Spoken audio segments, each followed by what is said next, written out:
Hey, good evening, everybody. Welcome in. Another Monday Live. Today, we're going to be talking about a few things, but let's start off with going through the Sony Alpha rumors real quick. So, just want to get through that. Let me get my screen shared up to you guys. Not a whole lot new going on in the Sony world right now, so nothing new to update, but there are some big announcements from Sigma. Let me get my screen shared here. Right. Mhm. So, first up, we got a couple deals and some Luxar cards. That's what I've been running. All right, so leaked first image of the new Sigma 50 f1.2 FE lens. So we have a 50 f1.2 from Sigma coming out for the Sony mount.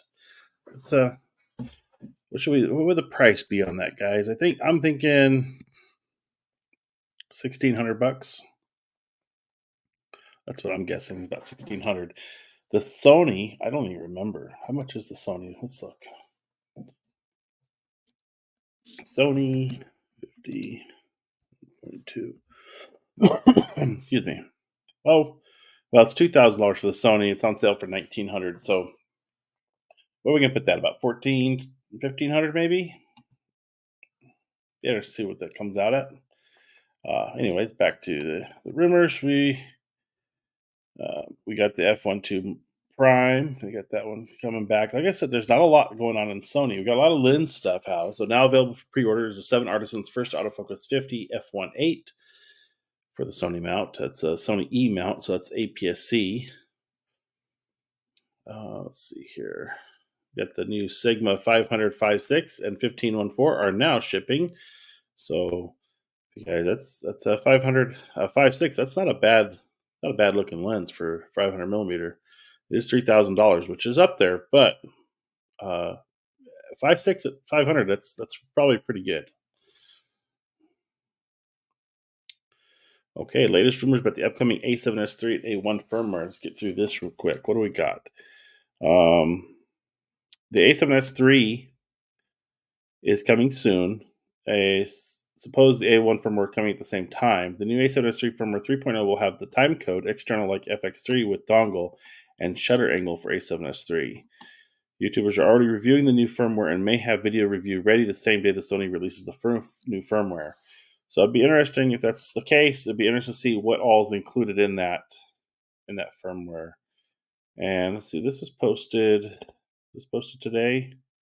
Yeah, March 18th. It was posted today.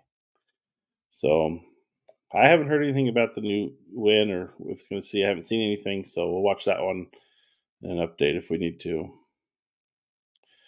Been busy with a lot of rumors, so let's see what else. Like I said, I don't think there's a lot going on.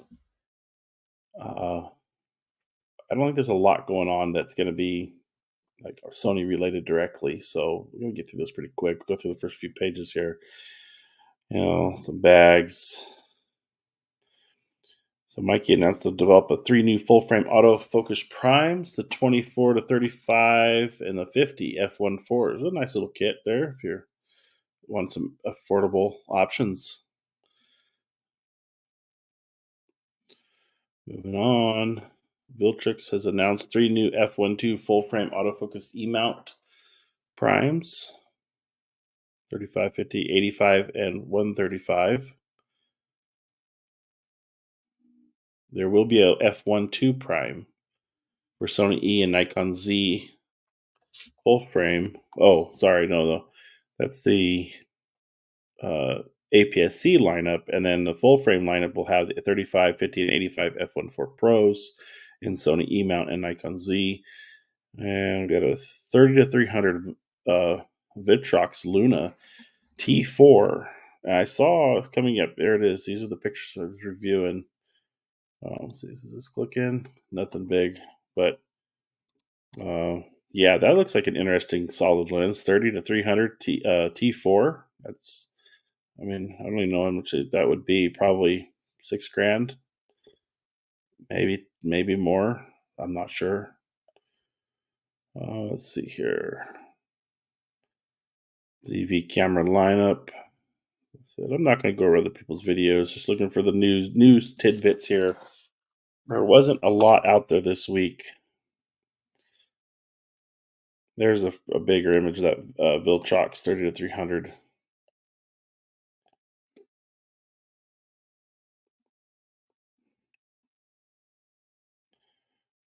That little guy. Weird Soviet enlarger lens. I saw this deal the day and I was very tempted because I'd like to get some Siri anamorphic lenses, the 1.33 for the APS-C and Sony E-mount. It'd be a great setup for my little FX30. They go on deal quite often, I would say. This was probably the third or fourth time I've seen this camera hit the deal zone. So it's out there, but 349 was a good time to get that a couple days ago. So Sony has to release the new RX1 R3 this year. Fuji, Ricoh, and Leica are overwhelmed by pre-orders. Sony has to release the new RX1 Mark III this year. So if you guys don't know what the Sony RX1 is, the original RX1 series camera was basically an A7R2 in a small compact body. And they had the Mark II come out that still had the 42 megapixel sensor. So the R1 Mark III has got to have the 561 megapixel sensor and probably all of those features in it. I think what would be smarter than the micro body. This is like the RX 100 series body. If you're familiar with those cameras in a sense, has a fixed 35 millimeter prime lens on it, but I think they should make, and we talked about it a little bit last week. They should make a vintage body in silver, the classic Sony silver. I think that would do better than a high dollar RX1 because this camera is going to be $3,500, $3,000 when they release it. That's what it's always been. It's a high class little pocket camera, and it's kind of hard to justify that kind of money for just a 35. It's a very specific niche camera. So be interesting to see what happens with that.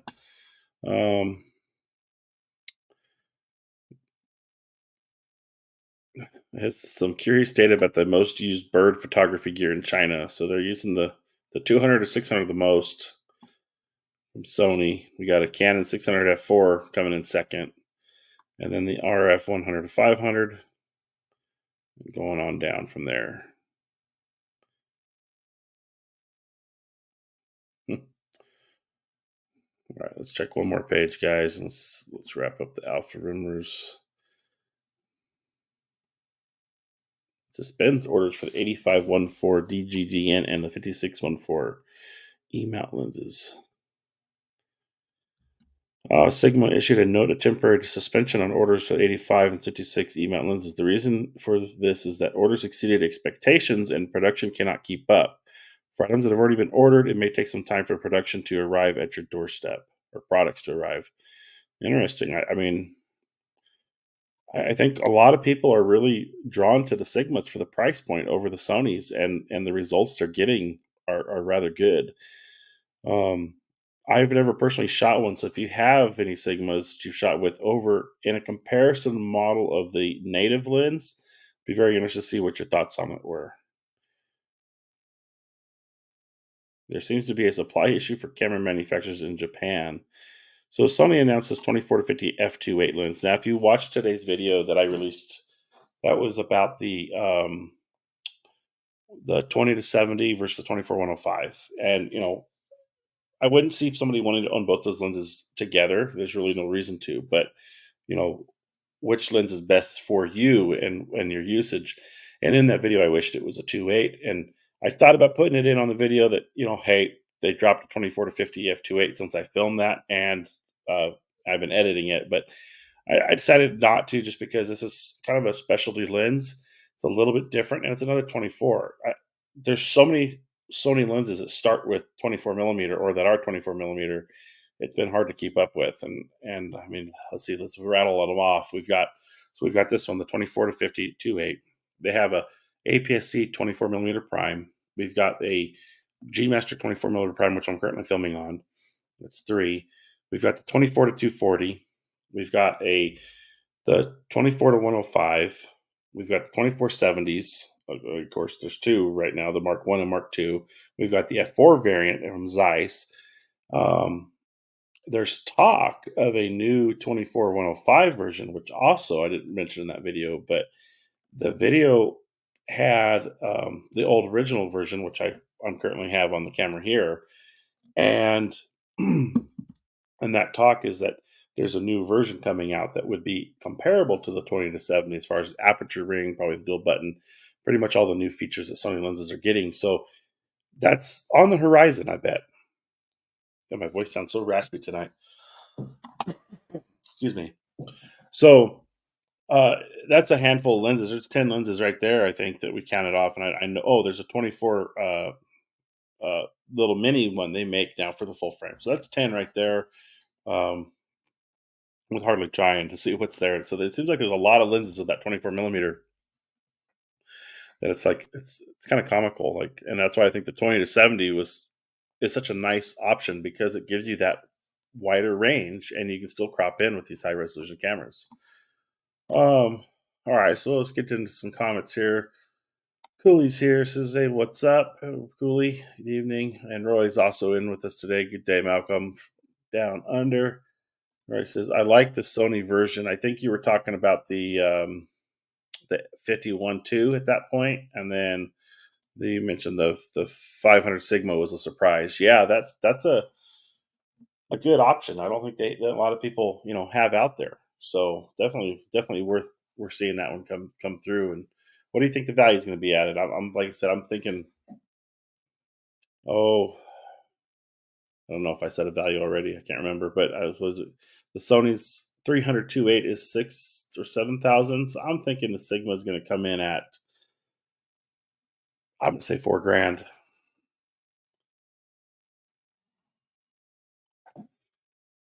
I think that's gonna be about it for the Sony news here. Lots of cards on sale. And we're getting back to the beginnings of these rumors. All right, let's wrap that up there. Right. So wanted to get into the topic of and I'm bringing this up with a little incident that happened with me today. Was I've got an event I'm going to be shooting here in a couple of weeks, and it's one I do every year, and it's one of the only like events that is recurring for me because I don't go out and find work really. I'm not pushing my side hustle at all because I'm so busy just maintaining YouTube and maintaining everything else going on in my life. So it's a lot of work. I just don't need that extra headache. I don't need the money from it, and that's where I'm at with it. So I do a couple events that help maintain some stuff and help give me some money for the year for operational costs. But this event, the one of the organizers asked me if I was licensed drone pilot, and I'm not. So I said no. Um, and this event's going to probably have somewhere to the tune of 3 to 5,000 people. The events I think in the past has been 3,500. I think people, and this year it's in a new location. It's downtown, and we got the skyscrapers around us. We've got skyscrapers, the West Texas version, and then we've got a lot more people in the central like park area. So they want to fly a drone for aerial photography and aerial video. And in the previous years, there's been a drone out there. I don't know who was flying it, but we were right off of the airport, a private airport, which I know landed my DJI. It said no way, but I don't know if they had a permit or not for that, but they were flying it pretty low. And we're talking about planes coming into land and taking off very low from that event. So I wouldn't even put one up in the air around there and try to, thinking about maintaining airspace because they're very well under 400 feet at that point. But downtown, of course, you're away from that. But the cities asked them if they had a license, a licensed drone pilot for their drone work if they were going to do any. They told them no, and then when they researched into it, they realized, well, there's a lot to this. So he was talking to me today about it, and I just said, well, it's one of those things I haven't done. I'd like to do it. I'd like to get into that, but one, I don't really want to invest the money and time into it, even though it can be very lucrative on the outside of it, because I can then start trying to get more of that work. But it falls back to, I'm not needing that work right now. Like I said, this is a hobby for me. So I have zero interest in doing this, and then at the same point, I have um, two. I have 2 years with this event so far under my belt. This will be the third year, and adding a drone thing to it, that I would think the cost would be astronomical to one, what they're willing to pay for it, but what would you rate that at? Because to me, it would be $1,000 just to start off with that kind of event. Because one, the insurance, and then you've got all those people in that event that you'd be like essentially, flying over. You've got roadways you're flying over. You get the skyscrapers around you, the bigger hotels in downtown. So a lot of reasons why I would say it's a higher risk job, and that got me thinking about today's topic of, when do you consider yourself from going from a beginner to a professional that would offer services like that? And for me, I wouldn't necessarily call myself a beginner, but I feel like I have beginner tools still. And I wanted to expand on that with you guys tonight, and open up a discussion about that. So Roy's jumping in here. He says the Sigma and Tamron haven't made a 500 for decades, and then were they were really bad. Okay, interesting.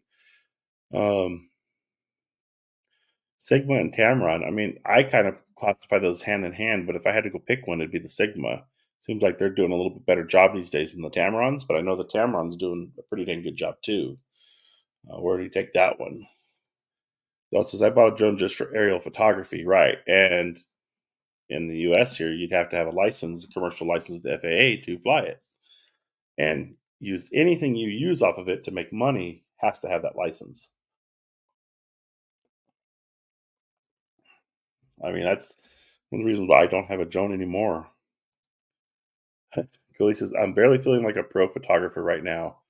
Well, I'm going to go ahead and open this up to you guys if you want to come in. Let me go ahead and get that link up there to you. We can open this up a little further in the chat. Open this up.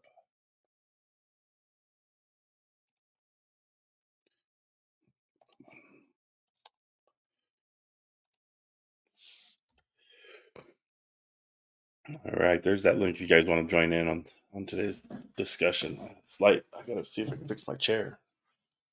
I feel really low tonight.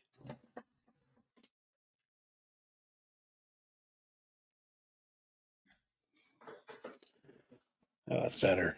It was low. All right, here is Cooley, everybody. Welcome in, Cooley. Hey, hey.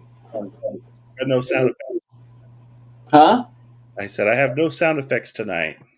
That's good, I guess. I don't have a sound effects guy tonight like I did last week. Aw. All right, hey, there's Roy Like, also. Hey, welcome in, Roy. hey, what's up, dude?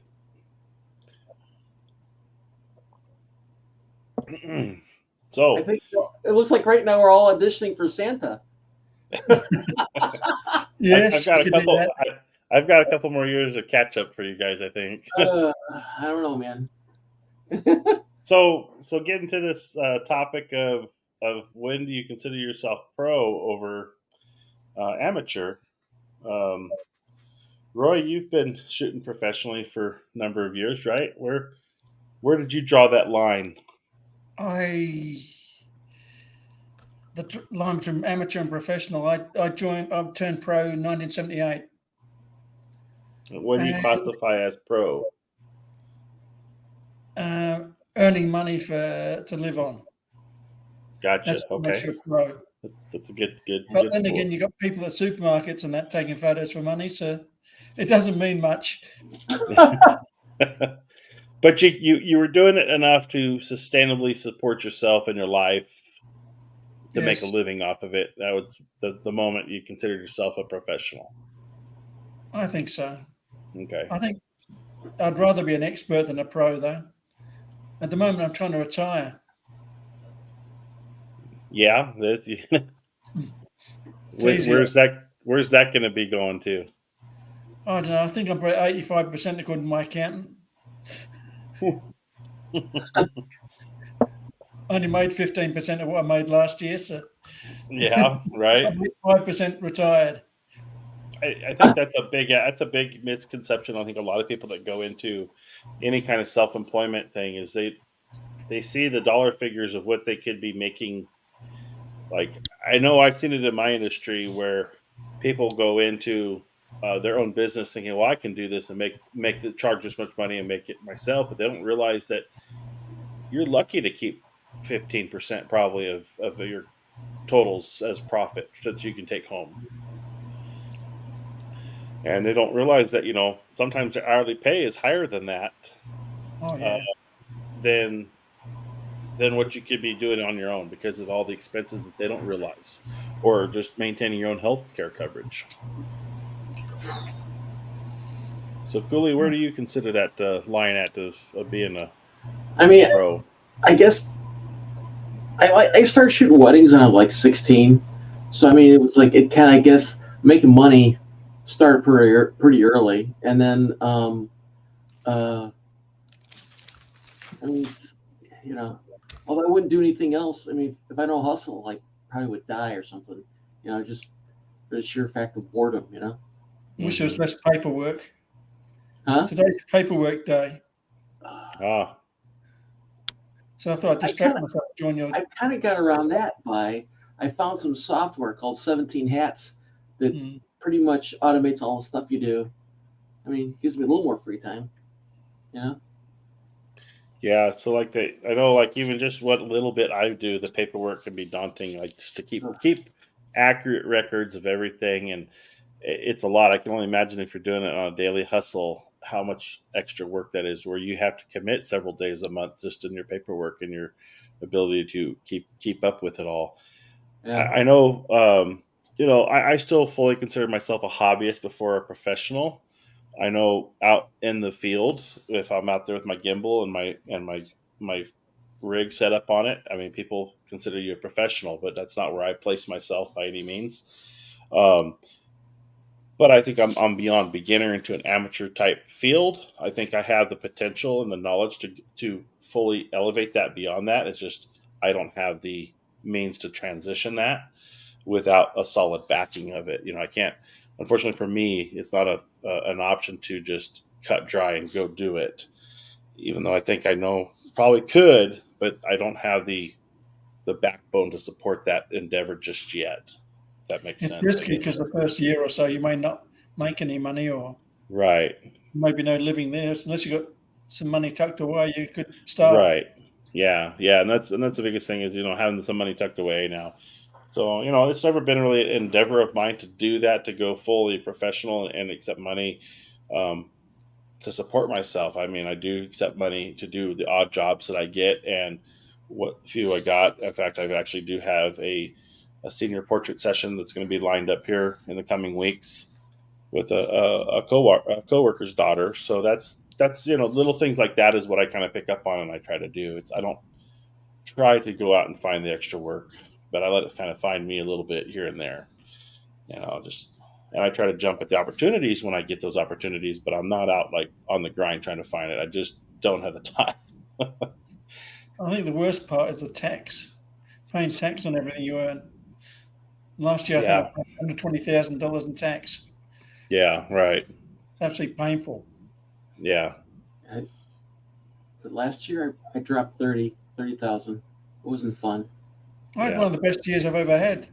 Well, probably half of it was the year before, but Yeah. I did really well.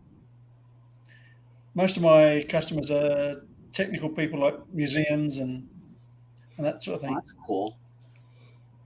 yeah. Interesting stuff. You're doing more like documentary type stuff for them.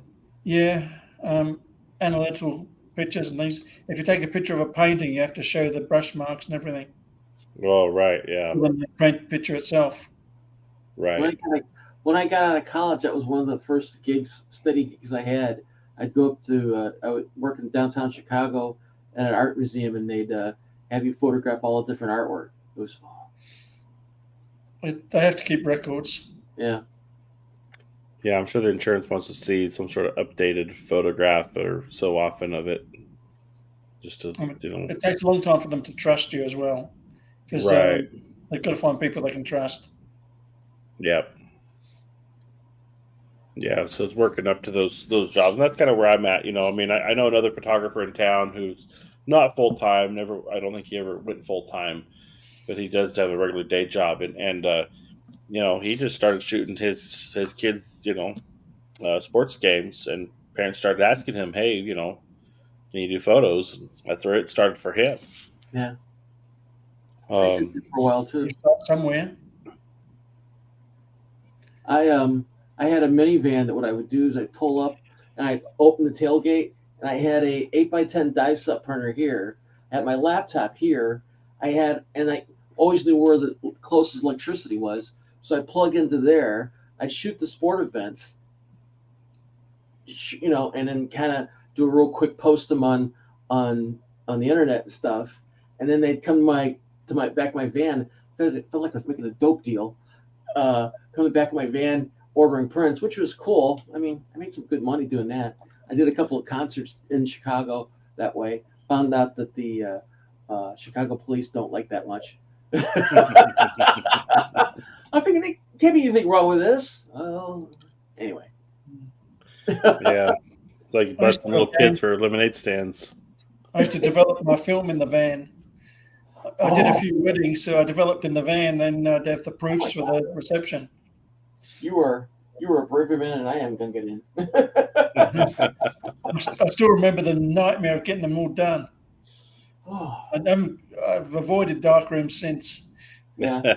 I had a I did black some white plans darker from acid. downstairs. I imagine you could set yourself up for a little while in a van or trailer like that outside of a sporting event. You'll shoot it and hand out like little QR cards or something Mm. to the crowd. And Well, there's a lady in I think it's Vanessa Joy. She does this thing where you know how Nikon has that, oh, man, I forgot what they call it now, but it's basically it's a program that through your Wi-Fi and your camera, it sends it to your phone. You have the images come up, and then she's got like a little like 4x6 Canon printer, and she knocks them all out right then and there, and gives them as a gift to the bride and groom, and they're like Because they're it's like so immediate, hero. it's impressive.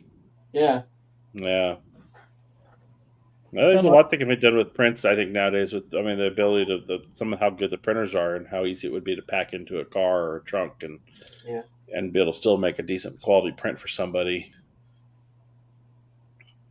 But yeah, this year I don't know. I was actually surprised they asked me to come back because I never even got a delivery on the last year's video. I made it. I delivered it to the guy, and he's like, "Yeah, we want to make a couple changes. Yeah, sure. Let me know what you need." Never heard back from him. Got paid. They never asked for anything. Honestly, don't think they worry about it at the event. I just You want somebody schedule around. I'm not going to complain too much. I mean, less work and a re-invite.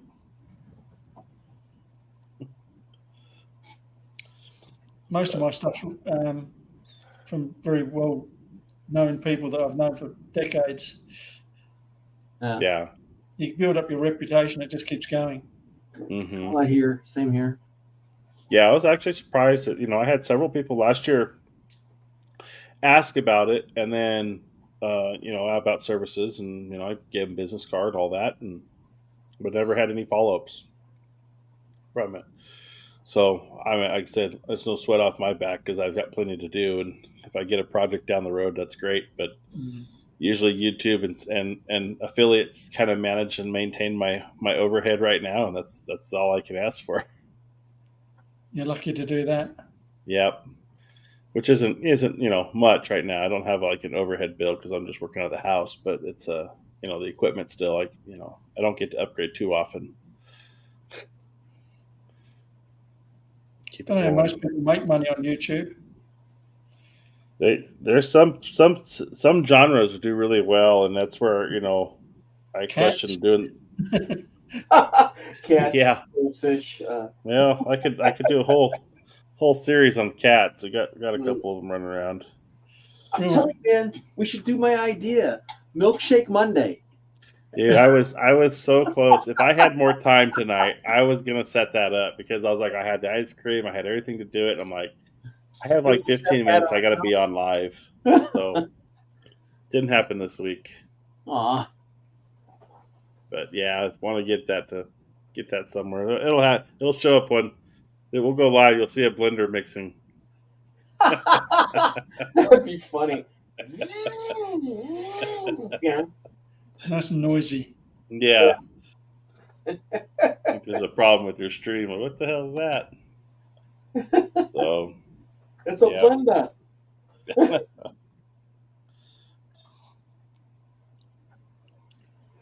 Hey, Well, Roy, you somebody, be able to answer this question. All right, this is what I want to do. When I'm doing these shoots like on location, I want to use my tripod, but I want to make it where I can flip the camera vertical or horizontal.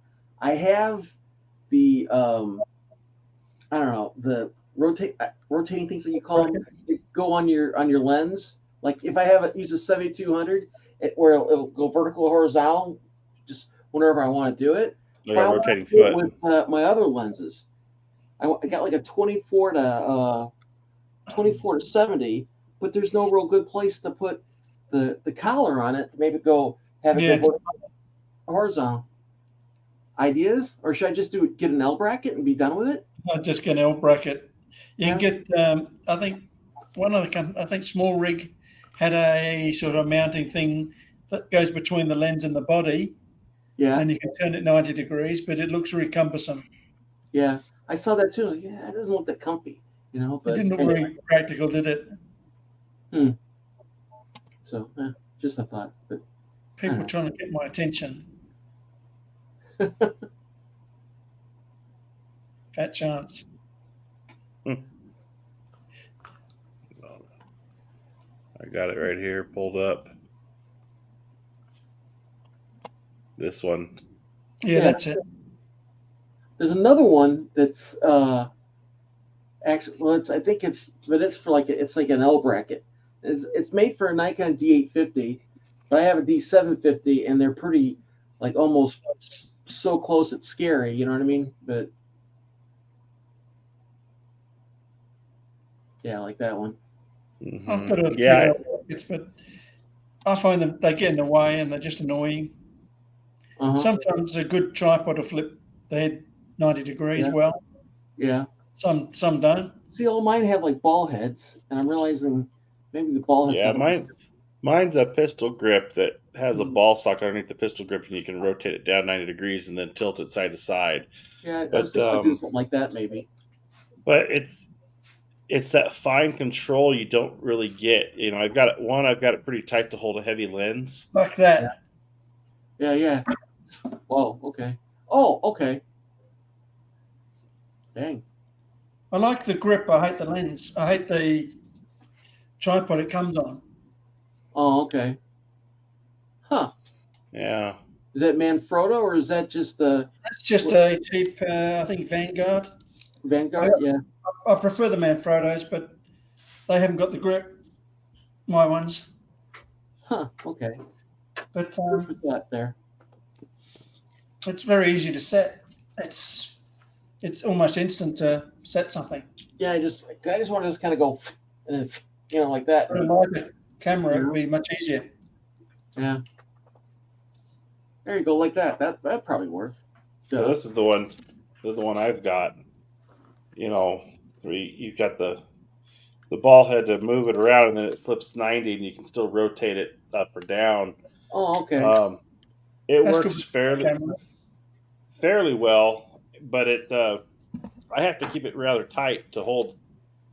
If I'm doing Very astro and I'm floppy. running, yeah, it can droop. You got to keep the ball really tight, otherwise it will fall. I mean, it's tight, but it can be moved. But when it's that tight, you don't get as fine a control.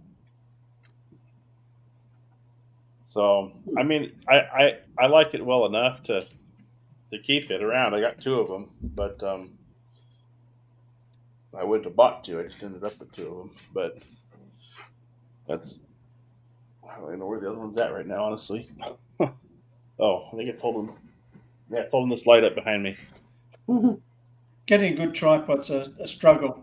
Yeah. Yeah. Especially I've got when you 3 like. sizes and this one. This is probably my worst tripod, but I like it because of the pistol grip. Yeah. Well, they make a couple brackets here for you, Cooley, on those There you the go. D750 brackets. Yeah. I don't know what you get for $160 over $50.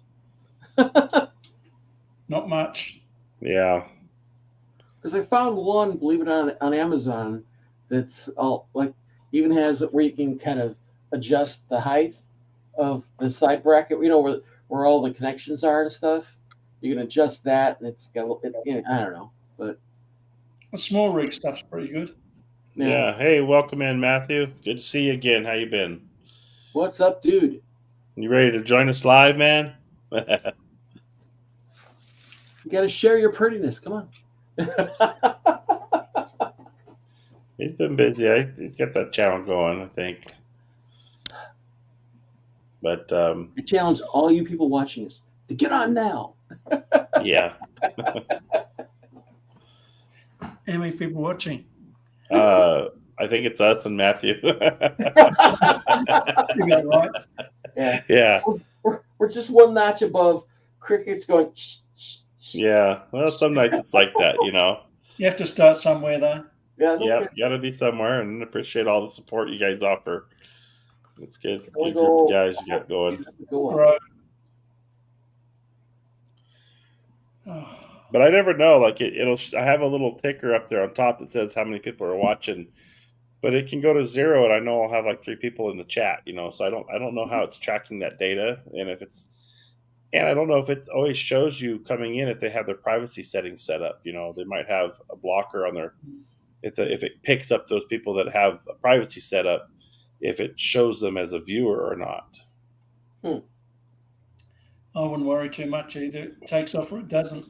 Yeah, I mean Worry it's about it, here. I just do it. It's something to do on a Monday night, and it's talk photography about stuff. That's all. It's all for. People show up. That's great. I love it. And if not, I got videos coming out other times.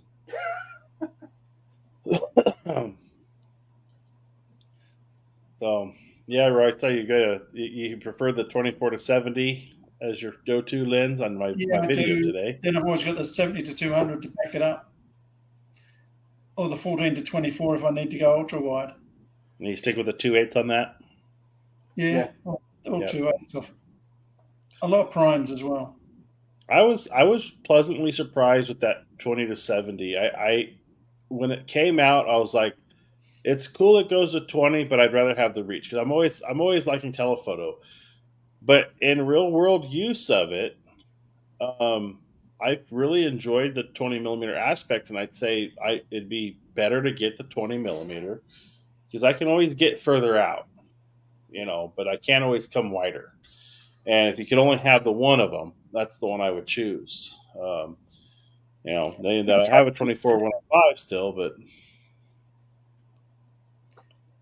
Canon's got a 10 to 20 that's very interesting too. yeah, and that one is the only one that's full frame that does the 10 to 20. That's what I mean. I only buy full frame. Yeah. So Megan says, how do you guys find time to enjoy your hobbies if your hobby isn't what you do full time? I smoke a lot. Very carefully. I'm trying to learn to photograph birds, and it's totally different for me. Oh yeah, I've done that too. It's pretty cool. So as photographing birds is the hobby portion of it for you? Yeah. Yes. Okay. Bits of plastic and funny shaped things are the main work that pays the bills. Yeah. So aside from this being a hobby for me, I have a couple project cars right now. There you go. And one I just got running this weekend finally after it's been sitting for, well, it was last registered in '03. So it's been sitting in a shed for 20 plus years. Ouch. Actually, I took that back. It was back there until about 2020, and that's when a coworker ended up buying it and moving it to his garage, and it sat pretty much untouched in the 4 years in his garage. And I ended up making a good trade on it, and I got it. But it's an '85 Ford XLT Bronco. Ooh, there you go. So, see, I got Yeah, it. we need a lot of four-wheel That's drive something here. you can go off road with, man. Let me tell you, probably. Yeah, and it's 4-wheel drive, got the low range, and I got it up and running this weekend.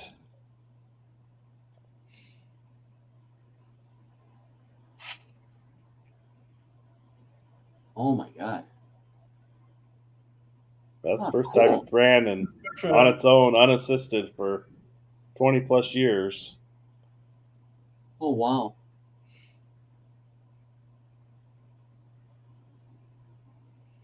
I like the simpler cars though. Some of the Oh, yeah. new ones are far too complicated. And then actually got it somewhat driving there. Oh my gosh. So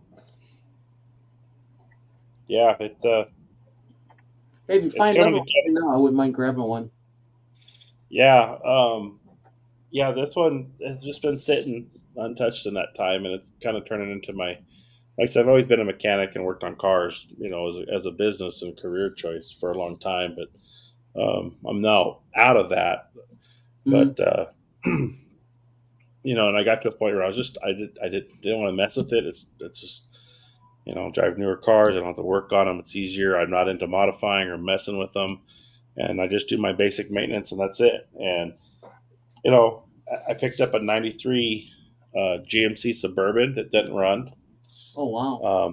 I know it ran, but it was the same similar situation. It's been parked since 2013, Mm. untouched.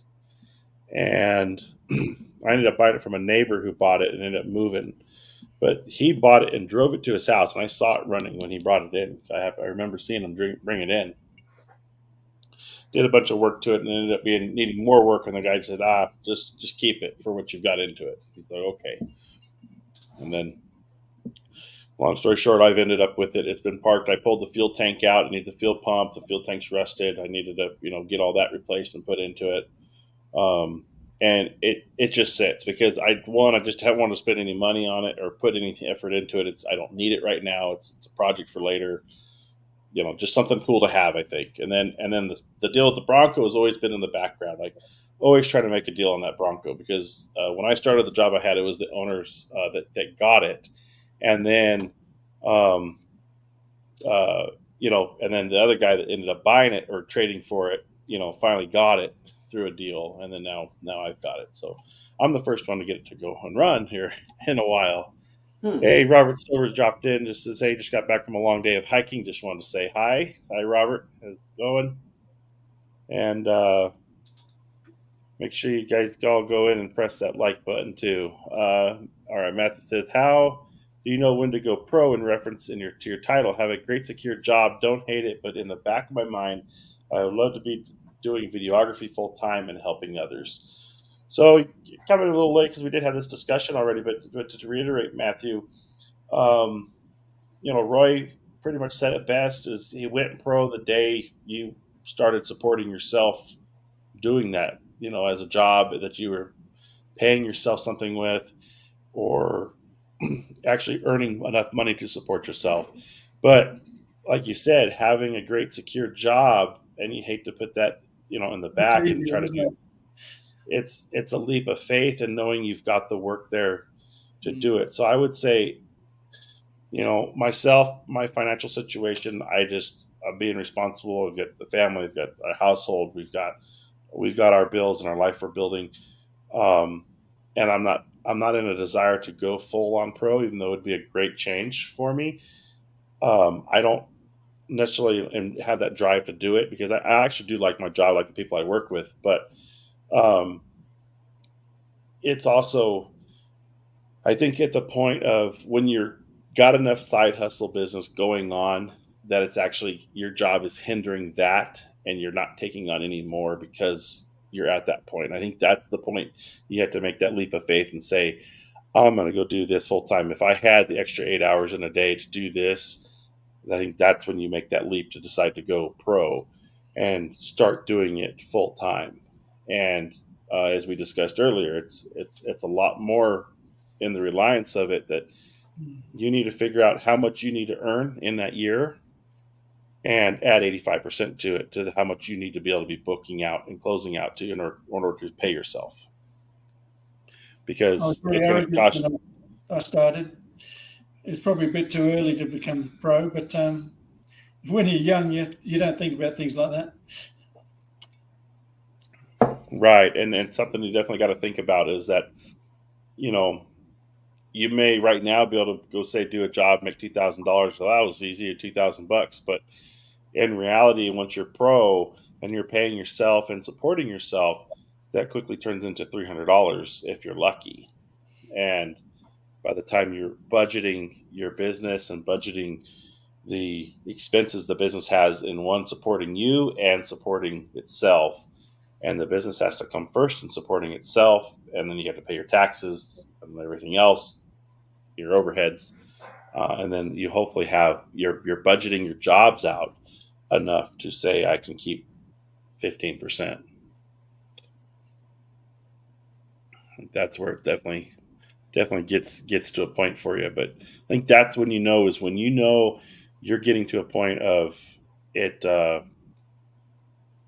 It's hindering your daytime job is hindering your side hustle from expanding or growing. And if you're busy enough where people are wanting to hire you, and that job is holding you back, I think that's the time you have to take that leap of faith and definitely change your lifestyle up a little bit from what you're used to. Probably, make sure you can cut back. You don't have the expenses. A mistake that a lot of them make is as soon as they turn pro, they start buying gear. They think it's going to help. Well, they get a constant influx of money coming in. They think they have the money for this gear, but realistically, you don't. You gotta still budget. Every portion of a job needs to be budgeted to gear, and every portion of a job needs to be budgeted to profit to the company and growth. And you have to separate it out, and it's a lot of work. And as Roy mentioned earlier, when you weren't here, today's paperwork day. How many times a month you have to sit down and do paperwork? I've got a pile of paperwork about that high at the moment. Oof. So including my wife's stuff. Yeah. So definitely things there. I mean, and Robert Silver, I think you are a full time photographer, I believe, Robert, if you're still here with us, and he's on a hustle. If you watch his YouTube, he's constantly posting videos, he's constantly posting shorts, he's doing the live stream. And that alone is enough for a full time job, let alone going out and shooting professionally. I don't want to do YouTube stuff. So what's the tax rate in Australia what's the tax rate in Australia? It depends on how much you earn.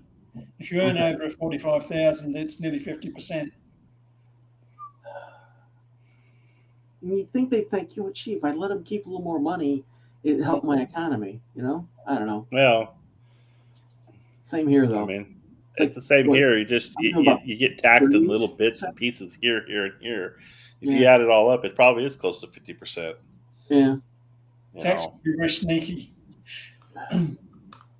Our tax is not too bad here. I've been in countries where it's much worse. The other things that sort of make up for it, like the healthcare system's free and things like that.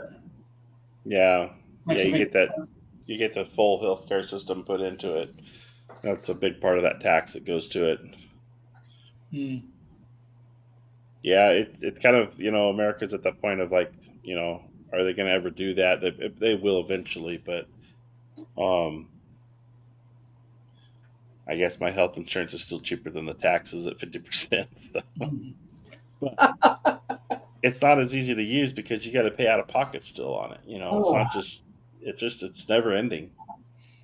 So at some point, it's just like, well, there was a proposition in the Texas vote this last vote here last couple of weeks ago to eliminate property tax without adding a tax burden to the taxpayers.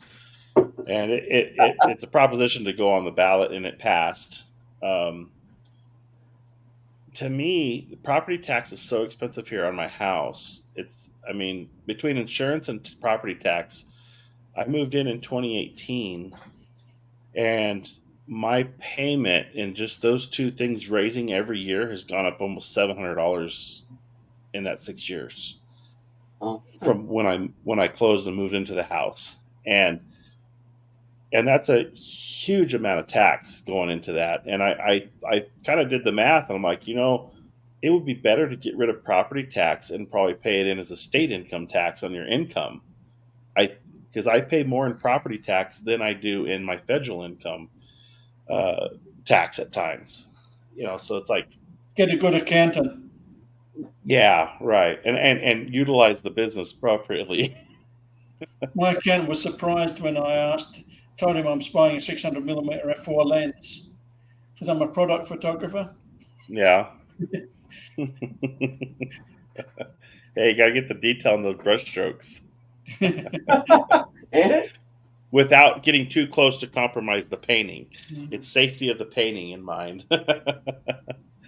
Yeah. Health insurance is highway robbery. Yes, I agree. Robert said it is a constant grind. It is. That's life. We don't have all our taxes on our income. Really, there's not much else we pay. I think Norway's got the worst. When I was there, the tax rate was horrendous. What about sales tax? Do you guys have a sales tax down there? We do now. It's a fairly recent, about 10 years ago. I think it's about 10%. Dang. We complain up here, Cooley. Everything apart from food and things like that. Well, one nice thing is we don't have sales tax on food. Yeah, food is food that isn't pre-made. If you've got food that's prepped and made ready to eat, like a bag of chips, you pay tax on. Same here. Oh, hey guys, real quick, guys, hold on. Let me just do this. Protect your ears because I have a feeling something's coming. Oh boy! Here he is. He made it. There it is. He thought he didn't love us no more. I got home and I wasn't even ready for all this, so I'm just plugging up my stuff right now. That's cool. No worries, man. No worries. Is that Madonna in the background? Is that what? Madonna? Well, no, it looks a little more like Miley Cyrus. Oh no! That was a photo I took of a young model that now moved to New York and is doing great things. Oh wow! And yeah, she's doing great. I'm trying to see what's up with my. Here it is. Duh. I think models struggle more than we do. I have like all these. I have that switcher, and you got to plug all the stuff in the switcher. There we go. I think it's. I'm running off a webcam. Robert's got that roadcaster. Man, Robert's got all the toys over there. Yeah, I got the. Well, now I have the Black Magic thing going on. Yeah, and nice. I got to figure this. I put in a new cord, and of course that means I got to do some troubleshooting here. Oh, and I'm just trying to figure out why it's not recognizing the camera. So it's like defaulting to the computer. You know what I mean? So that's why it looks. There's some crappy HDMI cables now. Yeah, I've got a lot of cable situations going on right here. Very bad cables around. I've got more cables than a bowl of spaghetti does. You know what I mean? It's out here looking crazy. So yeah, it's amazing. It's amazing how many of these cables add up to when you're trying to do a live stream with all this. Yeah, because when I have to record my video, I disconnect some of this stuff. Right.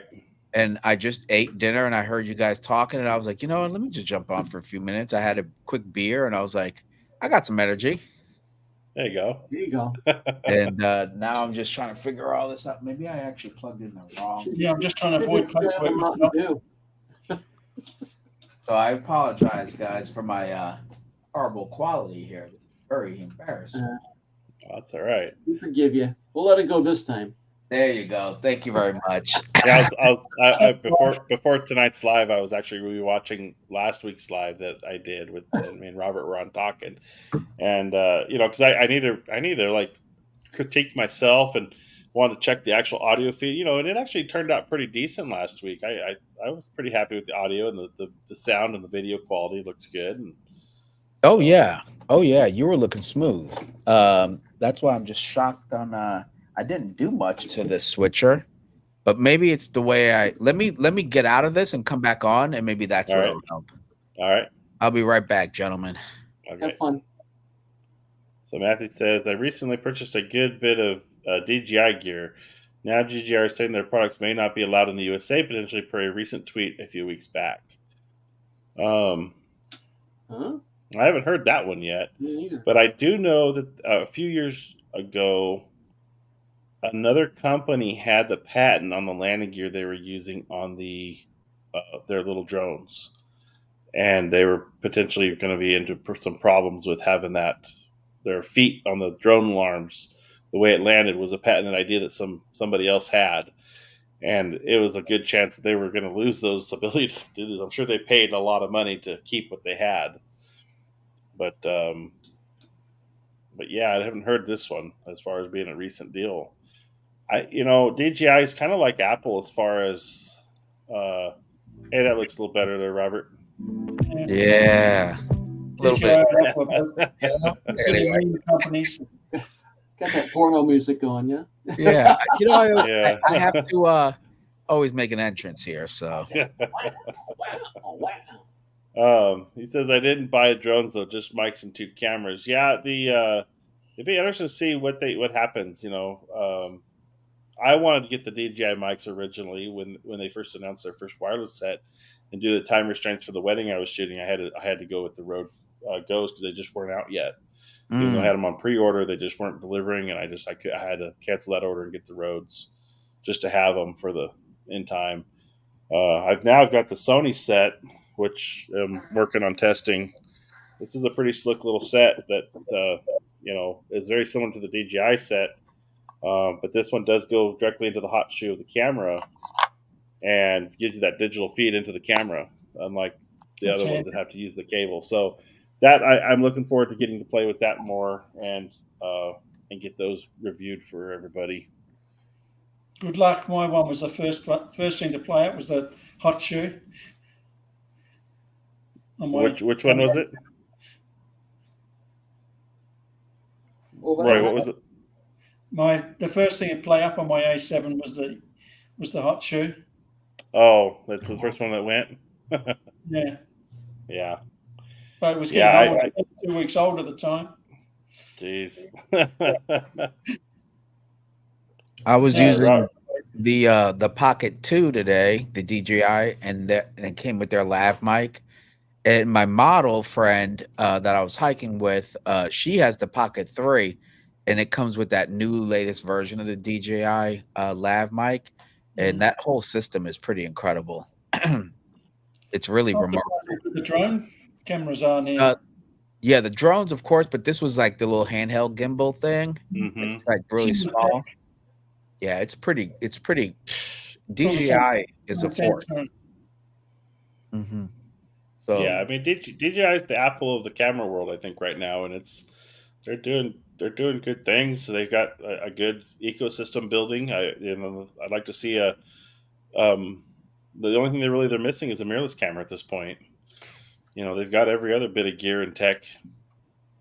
That's the scary part. And you know what? Don't they they're in cahoots with Hasselblad or somebody, right? I think they are, yes. On their drones. So like, I mean, well, the drones and Ronin 4D. Oh yeah. So never say never. Yeah. I mean, if they drop a cinema camera, I wouldn't be shocked, and I bet you it would sell out. Yeah. So Robert Matthew asked, what cameras are you using, Robert? Today for the hike I used the Nikon ZF, and then regularly I use the Z9, and then the Z8. I'm actually gonna test out using the Z8 as my webcam for a couple of weeks, so check out for my live stream. For that. Yeah, I'm gonna try that out and see how the Z8 works. But those are the 3 main cameras I'm using primarily for my paid and non-paid gigs. If I'm just hanging out, Defaults. the Z8, the ZF, excuse me. Yeah, You can use exactly. data and power at the same time. Yeah, the Z8's great, but my Z9 is still my go-to for like professional stuff because I love the internal camera grip. You know, that's just So There's two something hands. about the V9 that's just does the job, doesn't it? You can yeah. never. So he says. So he You says. turn So it you on. shoot red. Yeah, huh? Yeah. He says. So you shoot red. Now I do. I Thank you show very all much. the colours. Now I do. No, trust me, I have my eye on the Komodo, 6K Komodo. So, Yeah. give it a year or two, you might just see a Komodo coming through as a review. Yeah, I'm It gonna says. get it. I'm gonna get it right. That pocket. I'm so I love sorry. the big screen on the pocket. Yeah, it's a nice one. I've been looking at so many reviews and saying, is it worth saving up 15 one day? But if I already bought the Z9, it's just what basically twice the price, So and for me, I do enough cinema and video stuff that it'll justify the price. But for clients, they like to hear the sound of a camera like that. That's the Yeah. honest truth. If you want to Yeah. do like serious commercial work, you got to have an airy camera or a red. I Yeah. mean, Pretty those are much. those are the two. Or PM. Yep. So if you want the clients, you gotta have the you gotta how can you say invest? Art directors are the Right. biggest. Whatever you're shooting, they want more megapixels.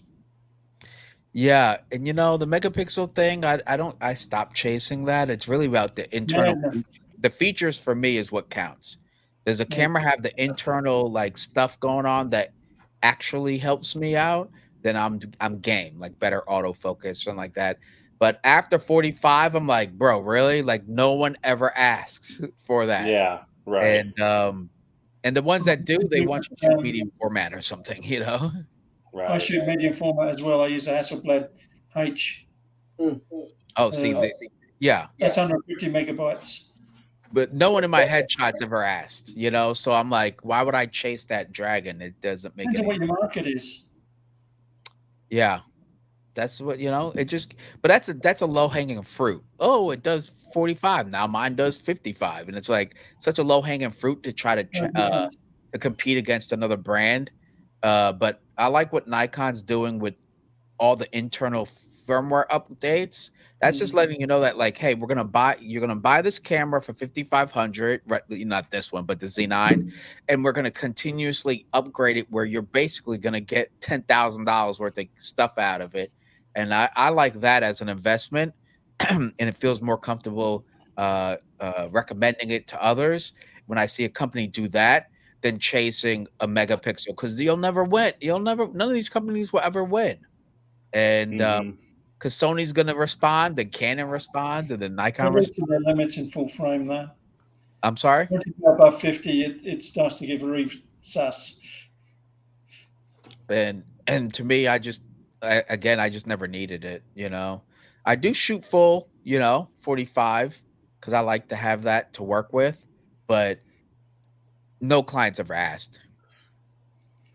I think it's You need to do Amazon influencer shoppable videos, Robert. If you don't, Oh, okay. You know what? That's let me write that down, Matt. I appreciate that. Let me I'll go research that. Cause to your point earlier when you're talking about full time, that's what made me want to jump on the stream. I was like, ooh, this is a great topic. well, here let's answer this last question. Let me get into that question there, Robert, with our topic while you're here. Influencer. I'm writing that down, Matt. I appreciate that. I'm gonna write that down. Where's the camera set up for your desk for this video feed? I actually have a video on my YouTube channel where let me see this dang video, but I actually have a video where I show you all the stuff that I use, but it actually needs to be updated because I got more stuff. I got the Black Magic switcher. It's a A10 Mini Pro to handle multiple cameras. And then because I do have a second camera, let me see if I can turn this puppy on. And if I want a second camera, I can go to, let me see if it's gonna do it. And I believe it already has. Yeah, so it already switched to my other camera. That's my overhead, and then I can switch right back. So I got the A10, and then the camera I have the Lumix S5 Mark II with the Sigma DGDN 35 millimeter f1.4 lens, and I shoot at f2 for that one. But if you check out I do have a video on my YouTube channel. I go through everything, Matt. I hope that helps you out. And I don't have all the lights on. This is me rushing because I too rushing. Dude, yours was the first thing that popped up on my YouTube because I posted a short video. I was like, you know what? Let me see what he's talking about. And then he's talking about business. I said, you know, let me fire up this light right quick. All right. We'll fire it out at you. So I asked him earlier. I said, when do you consider yourself a pro over a beginner, or when should a beginner consider themselves pro? I'd rather be an expert than a pro, though. Yeah, I think. Well, so like the root definition of professional is someone who does this as a profession, right? So if that means you're making a considerable amount of money. Let's say a good part-time, right? Would be a good start. I think anybody who just makes a quick $200 doesn't make you a pro, right? That's just like a side hustle, like an Uber ride or something.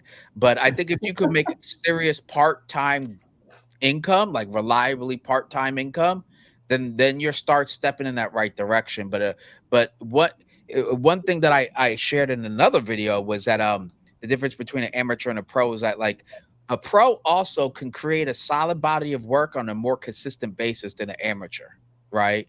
Does that make sense, Roy? I think Roy can attest to that. So being like reliable and producing the work consistently, more important than being technically perfect. Exactly. Like if the client says, I want X, you could pull that off on a consistent basis and in a more timely fashion, right? And then that's because of your know-how and everything else. So that's the other aspect. It's not just the income part, but it's actually the skill part, right? Very good point. So those are the two that have to match. And then but to Roy's point, like what he's saying earlier is like once you make that leap, like I made the leap. I'm glad I made the leap 12 years ago than now. I'll tell you that because in this market, I would have a completely different set of advice if you're choosing to go professional. I think Roy touched on that earlier too. I forgot what he said exactly, but because this market, it's a business. Get all the feelings out the way. It's about numbers. Is it red or is it black? Period. And in this market right now, inflation is chasing you like a pit bull, and it's going up very faster than you could keep up and raise your rates. It's a completely different marketing strategy. You have to understand business, quite honestly. And I have a degree in entertainment business. So that business mindset helps me out to think creatively, be more innovative, et cetera, et cetera. But so if you're just solely trying to win on your passion, well, good luck and Godspeed. You know what I mean? You have to know, like Roy said, stop buying those cameras, right? Yeah. You got to start tightening up. For me, most people I know that are in the business, that they're not even using mirrorless yet. You see, there you go. You've gone mirrorless yet. And it's that transition from technology changes your ability to proficiently, consistently deliver the same results. So 100%. All that affects you because then it's like, oh, I might need a different software. I might need a computer that can handle this and X, Y, and Z. So that's why my advice nowadays would be different than it was when I made the leap. I quit everything after I graduated, 2012. But it was a much cheaper time. My rent was $9 something. Not if you're married as well. Yeah, my rent is twice as much. Everything is twice as much. Oh my God. So it's a completely different ball of wax. So I'm not going to tell someone, hey, follow your dreams. I'm like, no, keep your job. Keep your job and inch your way into it. And remember, in America here, Roy, 30% off top goes to the tax man, right? Yeah. So like what Malcolm was saying, yeah, you get $2,000, but guess what? That's $600 not going to you. Okay. Now do the math. And then you pay your assistant and whoever else, your gas and everything else. And that's why it's really important to understand how no price starts with without you truly understanding dollar for dollar how much you need every month. I've always had a spreadsheet. My first Exactly. one was in Lotus 123. See, and I do a spreadsheet too in Google spreadsheets, Yeah. and if you don't do that, then you can't tell me how much you should be charged. You shouldn't even ask that question, You right? have to know what you're earning. Exactly, you don't know what you're shooting for if you're not aiming at something. You got to, oh, you don't even know your break even point. Then then you're just shooting. Oh, I'll do it for $100. It's like that's not even a strategy, My biggest and mistake was the freebies. exactly, You and don't then get paid. They don't appreciate what you do, and they turn up with their families. Oh, can you take a picture of the family too? And this and that. They just keep adding on and adding on because they think I you're doing hate it for free. I'm going to take Yeah, advantage. I actually turned down. So I gave out a freebie shoot on Facebook when I first got my cameras to just build portfolio.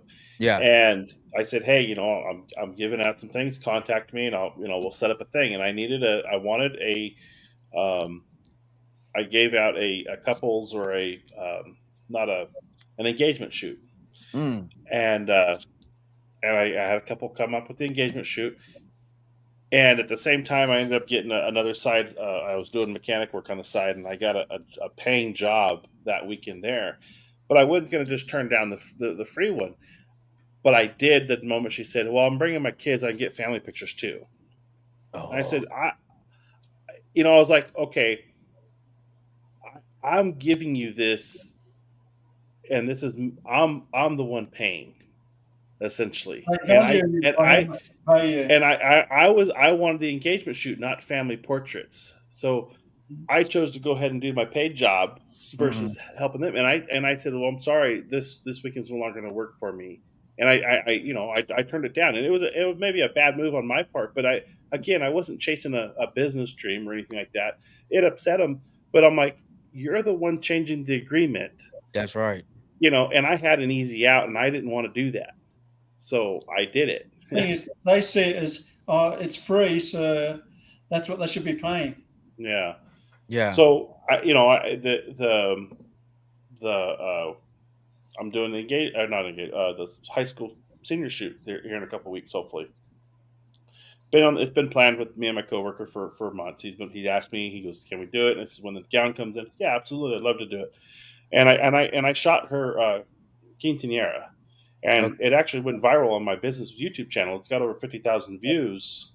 For me, that's massive. It's my second highest video I've ever made, of all of YouTube. To have that many views.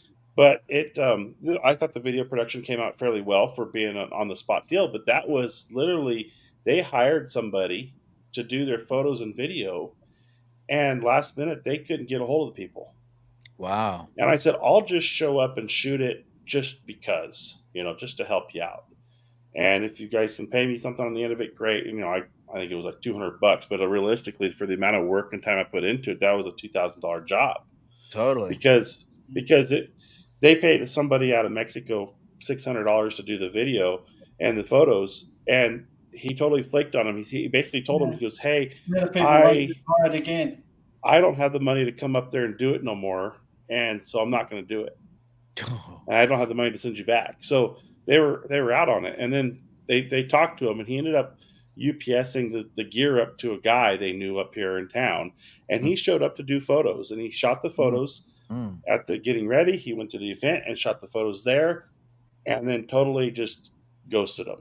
Never saw any photos from it. Never got anything. I snapped like 3 or 4 photos of her in her gowns at the event, and that was it. The rest of it was all video. But I produced I think a beautiful video for him. I gave it to him. It was the only thing they had from that event of just somebody dropping the ball on them like that. And I was happy to do it. And of course, it never led into any other work. It never even though she had all these friends and people that they said, "Oh yeah, we're going to let them know you did it for us," and blah blah blah, it never led into anything. I never got a call. And then, of course, I'm getting them. From now they're going to hopefully have. I'll be doing her senior session, but he says she's going to have a friend there. Is that okay if they take pictures together? I says that's fine, but I'm only shooting your daughters. If she wants her friend in her photos, that's fine. And he goes, no, that's fine too. He says, but what if they want to shoot with you? And I says, if they want to do it same day, same price. I'll do it at the same day. If they want to rebook me and do something different, it's gonna be a little different. But I said, if they want to compound and I'll do your daughters first, and if they want to come in after and pay me to do a second shoot, I will do a second shoot focused on them.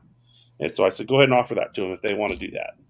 So, with any luck, I'll turn into something. But to me, it's going to be a natural light shoot with one flash. That's all I've got. Hey, that's all you need. I'm planning next weekend to get out and practice. I do love flash. Yeah, I avoid, and that's one thing. Like, the more professional you get, how long do you do free work? So I was just about to get to that point. Also, any tips on convincing people for video or photo when everyone on the phone thinks they are videographers and photographers? Any tips on convincing people they need someone for video? So this is my line on that. I don't know what I'm thinking. Wedding on this, okay? Okay. I see people as, and again, I'm a hobbyist, so I'm the last one should be speaking on this. But the way I see it is, they pay an event. Say their budget's $10,000 for the wedding, and they paid the event $2,500 of it just to have the place, have the place to do the wedding, and then they go and spend another $1,000 on the dress. They bring in a caterer for $2,000. They bring in a band or a DJ for $1,000, and at the end of the day, what do you have left after you pay all these other people for the event? What are you keeping for yourself other than the memories of that day? What better way to preserve those memories than pay it toward your photographer, videographer? Because they're the ones actually going to give you something from the day. They're not there for the day. They're there to give it to you afterward, to keep that memory alive. And I think that's something you can definitely say to them. People are willing to pay all this money out for all these different things that are throwaway at the end of the day. They help make the event, but you don't take anything away from it. You have nothing but your memories left. So the photographer and videographer are a very important key element of that lets you keep that memory alive.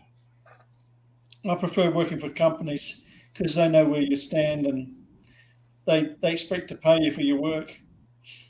That's very true. That's very, and to that point, and this will kind of hopefully help out with Matt's how long do you work for free? Try not to. I don't do any free work unless it's my muse, and we both are on the same page. We're like, hey, we're here to make some dope content, etc. But but I don't give away free work. Screw that. I mean, what country has made it a sustainable economy off of free work? Well, hold on. Wait a minute. We have done that. But I mean, in the big scheme of things, right? So everybody's got to get paid. Okay. You got to get paid. You have to set the tone. So therefore you have the backbone to break the news that you need X amount. And you're not going to be able to have the backbone to scale your business. One way to scale is by raising your rates. You're going to be too timid and too afraid to ask for the price you deserve. Start off at the beginning. Now, I'm not saying you got to start off with $1,000 for an hour, but you got to start off with a number so that you start getting this I call it a little backbone, if you will, to say, hey, I actually deserve X. And then you start, you do it so much, it becomes easier and easier. I started off with $100. Okay. I shot 3 music events for my buddy who was in a Brazilian band.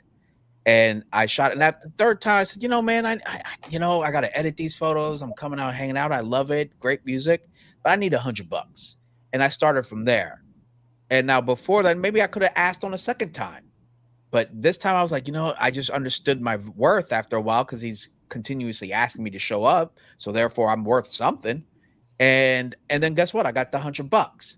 And then eventually, I was tired of working at my job. And I went back and said, okay, how much do I need? Then back to the spreadsheets, right, Roy? I said, how much do I actually need each month in order to quit this job? And then I put a number on it. So Matt, if you don't have a number, you don't know what you're chasing. You'll never reach that goal. So if you're like, how long do I work for free? Well, how long do you want to work for free? If you're a free photographer and that's your business, you'll get burnt out. But if that's what you want to do, God bless. But if you actually want to not be work for free, how about just start charging? Okay. My If problem is that they value how much they're paying you. Wait, say that again.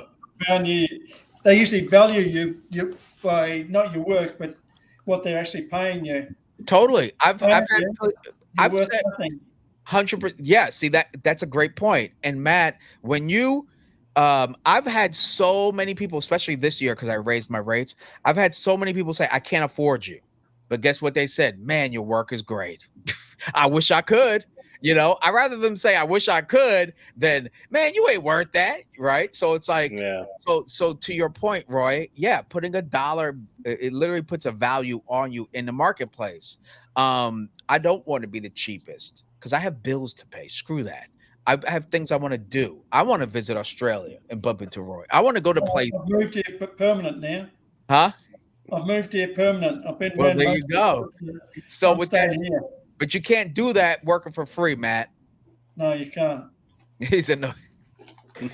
See, that's a guy here in California, and there's a guy in Australia. So it's like we're both telling you on both sides of the world, you can't work for free if you want anything. Okay, that's all I'm saying. Yeah, and to add to that point, real quick, is that the last year I charged a certain amount for the project I did, and it, they didn't even take delivery of the final product. I could never get a hold of anybody that actually would. They said, "Hey, that looks great. We want to make these changes." I said, "Great. Let's have a conversation about what we want to change, what you would like out of it. You saw some of the footage. What do you want to do?" Nothing. And then just today I find out. I said, "Hey, who'd you hire for your videographer this year?" Because they didn't get anything from me, but they paid me for it. And he goes, "Well, I was hoping you were still doing it. That's why I sent you the dates." And I'm like, "Okay, well, you didn't take a video last year, so." Wow. So I question that, and it brings to a great point that ties in: is did I undervalue it to where they didn't even consider me, even though I thought I made a pretty good little amount of money for what my day's work and editing a quick video? So did I undervalue it because they didn't even pay attention to it after the fact? Probably. So to me, I'm thinking this year maybe I need to raise my rate up on them. Pay for something, the more they value it. I mean, I know their event's a lot bigger this year. It's costing them a lot more money to put together. So why shouldn't I get a piece of that? So that's the way I'm looking at it. Like, I'm going to raise my rate on them this year to see. They haven't asked it, and I know it's a nonprofit, so it's just the way it's going to be. And Matt, like easy, like one way I started to price my stuff, because I had no clue. There was none of this. There was no community YouTube 10 years ago. There was none of this stuff, right? They had YouTubers, but it wasn't like this infrastructure with StreamYard and stuff. So what I did was I was like, okay, I'll just throw a number out there, $20 an hour. This is 2010, right? It stretched a little bit further, believe it or not, back then. But nonetheless, I made $20 an hour. I was working at Men's Warehouse. Nothing wrong with the job. Great company. They took care of you. And then I said, all right, how do I price? So what I did is you either 4 or 5x that your hourly wage. So you're like, all right, I make 20. So I'll charge 100 or something like that, because 30% goes to Uncle Sam. You have self-employment tax, you have California, you have state, and then federal, depending on what state you're in, right? And then God forbid you have to actually walk home with something. And so that's why. And here's the thing: when I was still working a full-time job, I wanted to know, okay, am I going to not only make what I'm going to make if I just went to work, but I make more? Okay, it's got a benefit to the point where if I'm calling in sick and using sick hours, I'm actually making it up through this gig. That's why I can't do free, you see? So if I called in sick and to shoot this gig, I want to make 4 or 5x what I would normally get, where I'd be like, I don't care what you got to say, I'm sick today. And then that's how I started it from there. That was a little, does that make sense, gentlemen? What do you think? Yeah, it makes perfect sense. So yeah, you got to walk away with more than what you at least would have done. Just otherwise, you go to work. With a photo job though, because you'll lose the work. They'll never hire you again. That you mean the real work, right? Well, that photo work. That is the real work for me. Yeah, you're right. My goal was to leave it. So, if I'm 5X in it, I was like, my mindset was somewhere. But no, you're absolutely right. You have to gauge that for yourself. Obviously, don't burn your bridge. In this economy, I would say keep it as long as you can. Why not make twice as much, right? Boom. You can't afford, I don't know who, I mean, God bless who can't afford to leave money on the table. Yeah. Take Social Security. I'm not sure what you guys have over there in Australia, but it's not going to be guaranteed here anymore. It's not. So whatever you make, that's what you got. Okay. And hopefully your kids still love you by the time you're there. So maybe another point too for Matthew is that depending on where you're at in your life cycle too, because I think you can do anything anytime. But I'm beyond that point of being able to just work cheaply and build up, because I'm already way up here in my life cycle and my income, and I'm happy with that. And that's why I can keep this as a hobby. But to get up to here, I'd have to make so much money every month to be able to afford and pay myself. And into a business, family, kids, the house, the cars, everything I already have. If you have a very light footprint and overhead in your life, it's a better time to start doing this for a full-time job than it is 20 years from now. Point. Or 10 years from now. If you're 20, I'd say go hard, eat ramen and rice for 10 years, and you'll be just fine. You know what I mean? You can bounce back at 30, no worries. And so that's a great point. That's a real good point. At that time, I was 32, 31. In fact, I wouldn't do the same thing I did now at my age. Now I'm 43. I wouldn't be like, oh, I'm going to quit everything. Like, psh. But now if I didn't put in all that work and name recognition and etc., now I'm in too deep. So I'm sitting here on the fucking live stream with y'all. No. And it's worth it. It's worth it, right, Roy? Hey, Robert, how long have you been on YouTube trying to get the YouTube grind going?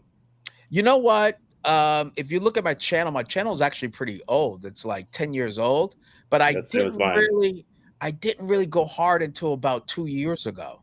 But you know what? In a year, I've doubled my subs, and it's because of this. Because honestly, going live taught me a wise lesson that there's a community behind your work. And I was telling somebody that, like, it gets to a point, even though I don't have like as many as Vahagan or some other big YouTubers or whatever, the point is that you learn real quick that you're serving a community.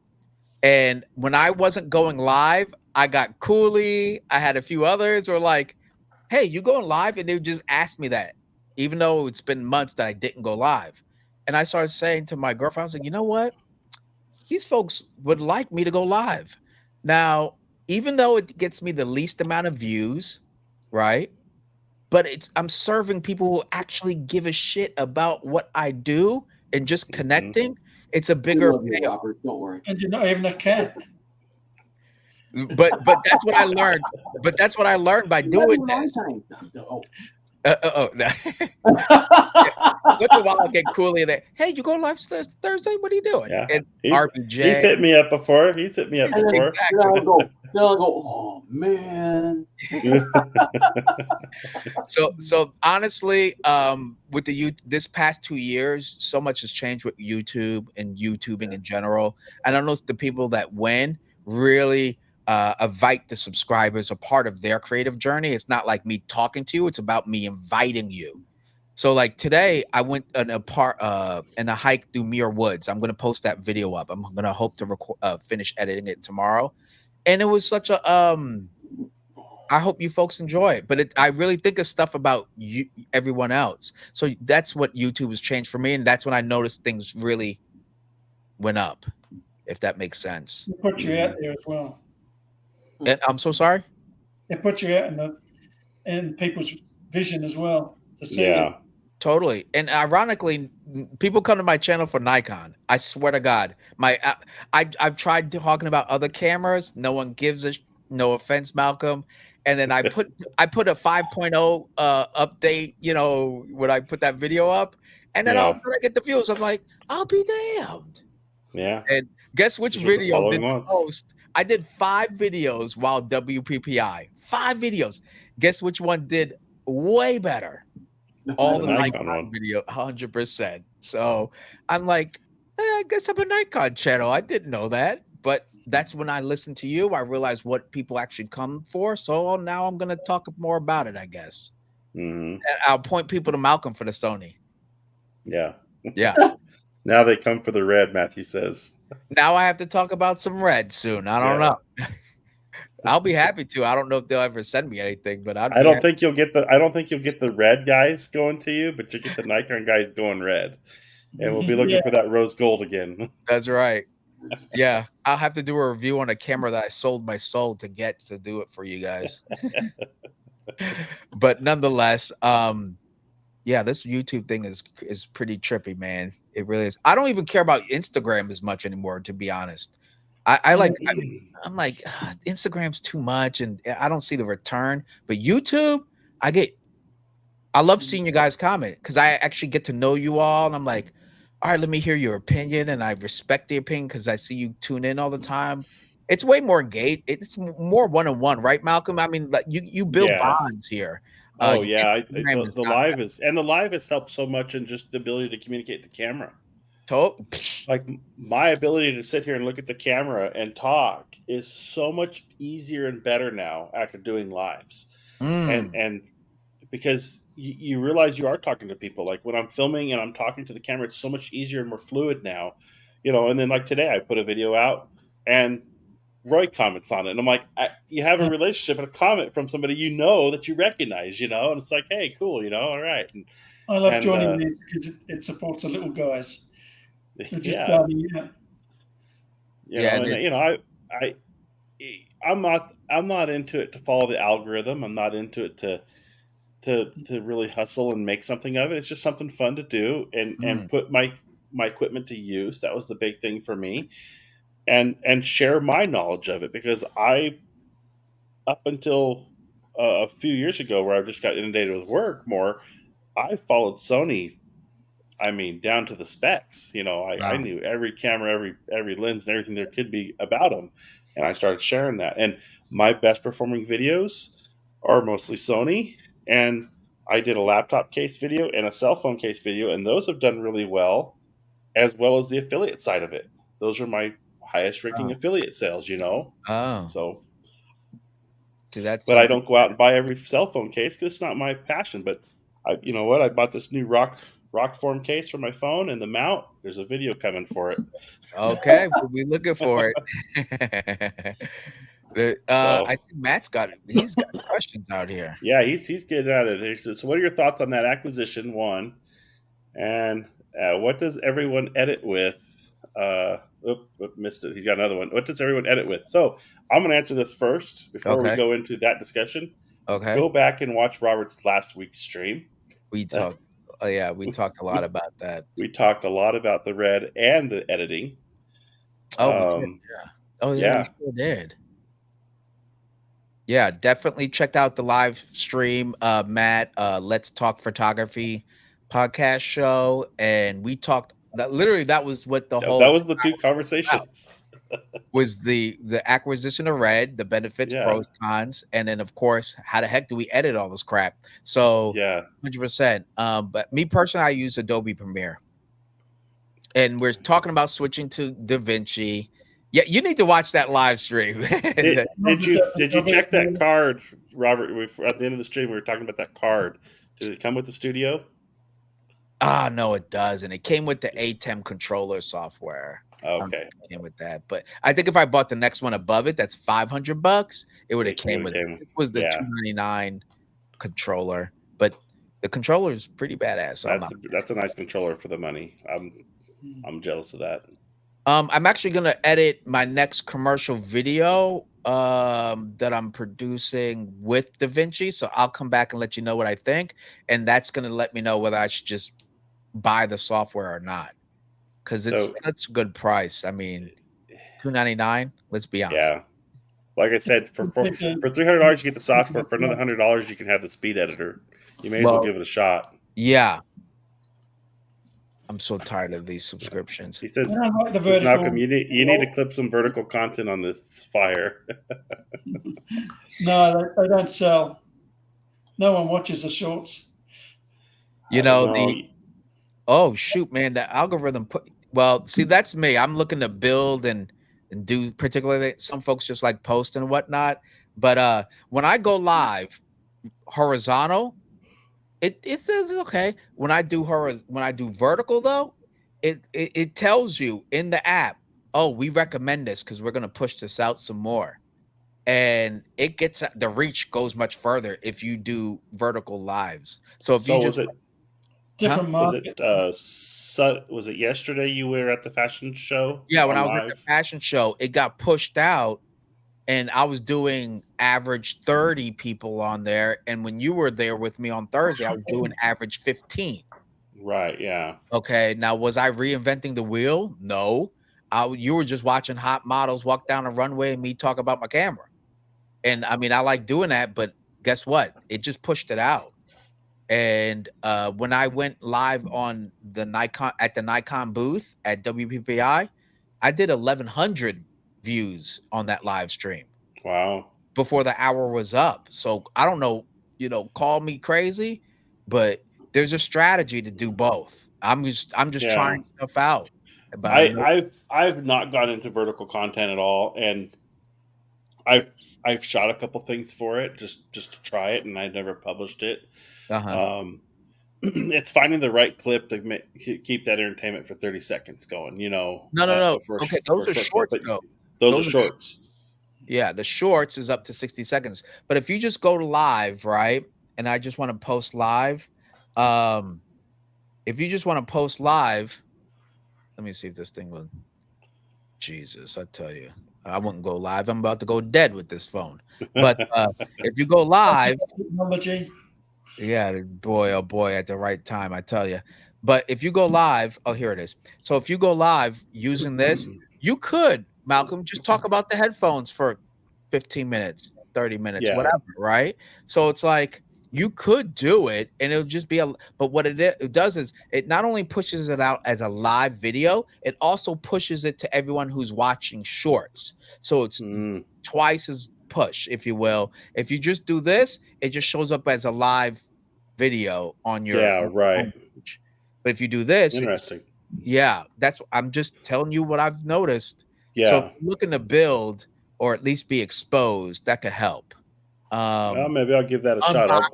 Let's say do an unboxing live. Just click it on live, and say, hey, I'm going to do an unboxing live. That's shoot, bro. That's why I did this, Mm-hmm. Anyway, it's a little something. It's just, yeah. And guess what? Tony and Chelsea Northrup dropped a short, Roy. It was it was DSLR versus mirrorless camera. It was some super short I saw, and it got like over 250,000 views. So it's like, Matthew says right here on one of my channels, I did a review on a product. Video was months old, 31 views. Made a short from the original, and it hit 10K in like 9 hours. It's amazing. It's amazing how the shorts perform. And that's what I'm saying, that because YouTube wants you to use those tools. If you're looking to build and increase your reach, listen to what they're saying they want you to use. I'm telling you, they tell you the secrets. That's why I read those analytics and everything. And that's why I started doubling down on Nikon. I'm like, I posted like 4 videos and I got like a couple of hundred. I post the stupid Nikon update firmware. Boom, I'm at over 2,000. Right. I mean, clearly that the algorithm is saying make more Nikon content. I'm like, okay, well, I got a lens. Let's talk about this. And it's just, so it's kind of crazy how this whole thing works. If you want to post content and just enjoy doing that, God bless. Nothing wrong with that. But anyway, I don't know how we got down this rabbit hole. Yeah, I mean, I've posted the last few like videos I've made for Sony have been kind of light hitters. I think I can definitely improve my thumbnail game and my titling, but the today's video Mhm. it did. I mean, for me, 24 views so far today, and that's a good hit for a day, and it usually always doubles by the second day. So, Yeah. for me, that's a good hit. But before that, I had a series on the A6600, and it progressively got worse. So it's like, Oh. don't make the same like I tried to make a whole bunch of different areas to talk about into 3 different videos, and I did that originally with my one viral video, which has, well, I call it viral, over 3 or 4 years. It's got over 100,000 views now, Oh, nice. and that's half my subscribership is on my review of the A7R2, and half of my viewers are here because of this camera. So I try to remember that and try to use it in the videos I do my work with, that's showing that I still use this camera.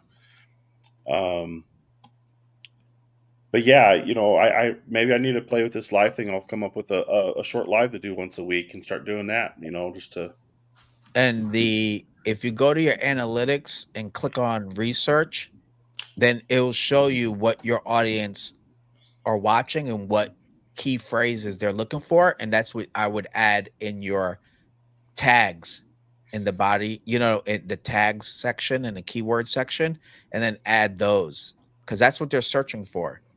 Google is telling you because oh wow, they want you I to don't think be on this stuff. Maybe I need to do a whole stream on this or you something. need to do a stream on this alone, because yeah, I mean, this is good stuff. I'm Recently telling you. related videos, yeah, recent videos. You know what I'm saying? And then if you're making Hmm. content relative that have those keywords, especially in your title and your keywords, it's gonna get picked up. Because I noticed in my analytics, I'm like, how is my stuff getting watched more and more? And it says, oh, they're finding you through searching. What are they searching? Keywords, Nikon mirrorless, Sony Mm. full frame, that sort of stuff. Yeah, my top searches is Sony Lens Guide, best Sony A mount lens, and best budget camera. Oh, And see, and those are all topics I've discussed. I'm just saying. Yeah. They tell you that's if you're looking for that stuff. If you just want to post, go for it. But Hmm. YouTube, honestly, everybody, YouTube takes way too much energy to just be like, oh, I just do this for whatever. Hell Well, no. so I was going to bring up this question a minute ago. Now it kind of came over right there. Yeah, How many hours a week do you work in total? And of that total, how much is put to YouTube versus your profession? yeah. Jesus, brother. Because YouTube's not paying the Damn bills. near 50-50 now. It really is because I'm not when I went on to WPPI, I could have just went there, sat in a seminar, listened to them, played with the toys there. No, I was recording content every day, thinking about what will you folks want to see when I'm on this floor. Then I had to run to a Starbucks, edit it while everybody's relaxing, thinking about this, that, and the third. And but it becomes like a part-time job in about a half a second. Like, Hmm. seriously. If for those who wanna do anything in YouTube, and I only have 7,700, I'm not like Yeah. 77K, and I already have to operate that way if I wanna hit the 10K or the whatever. And also the brands start looking at you if you are taking that strategy. They're like, "Oh, he's posting constantly, whatever." Hmm. Um, but so I'll have to say it's solid 20 hours a week minimum is what I'm putting in. 'Cause then Yeah, I'm listening to remember what Matt said earlier? What did I do? I opened up my notes, I started typing that idea. I'm like, "Ooh, that's a good idea." Yeah. And now I'm thinking about another video. Yeah. So that's 15 minutes of thinking right there. You know what I mean? and Yeah. you got No, it to definitely. do it with, I'm sorry, Roy? and you got to invest in all the gear you need. Yeah, to pull off this video, damn it. You know what I mean? So it's like, and today I was at Muir Woods. No reception, no cell phone, anything. It's a beautiful park. And we hiked for 4 hours straight. It was crazy.